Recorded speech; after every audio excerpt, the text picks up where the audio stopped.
Ouspensky writes in the Psychology, the term negative emotions means all emotions of violence or depression.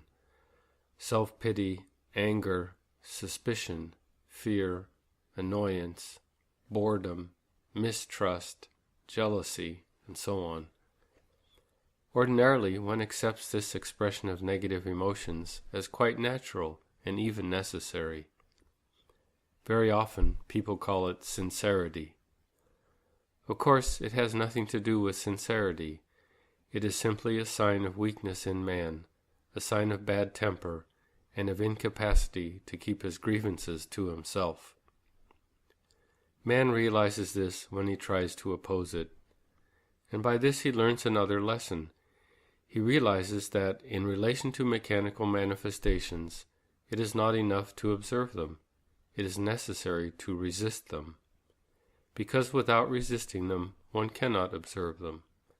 They happen so quickly, so habitually, and so imperceptibly, that one cannot notice them if one does not make sufficient efforts to create obstacles for them.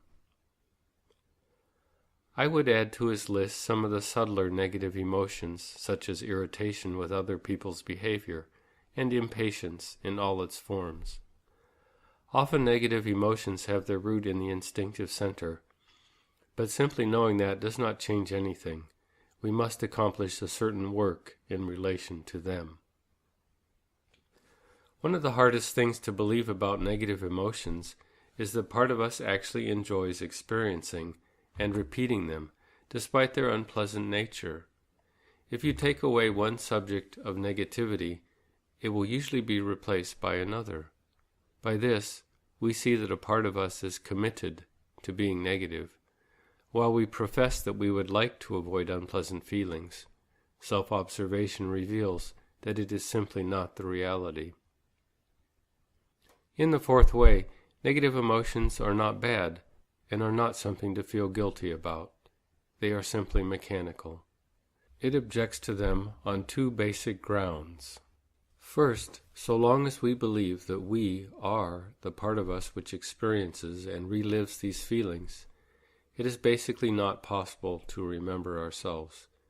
This is due to our identification with the subjects of the negative emotions. There are many incompatible things in life, and identification and consciousness are two of the most incompatible, says Ouspensky. Second, they are a leak of higher energy in the machine, burning up exactly the hydrogen-12 that we need to propel self-awareness. If we stop this leak, the energy available for consciousness will increase. Negative emotions are part of the mechanism that keeps humanity asleep. They function in our autopilot mode and contribute to its reliability. The principal component of autopilot mode is the continuous imagination that we are subject to. However, when we begin to not express negative emotions, we also begin to weaken it. To permanently disarm this mode of functioning means to become fully self-conscious.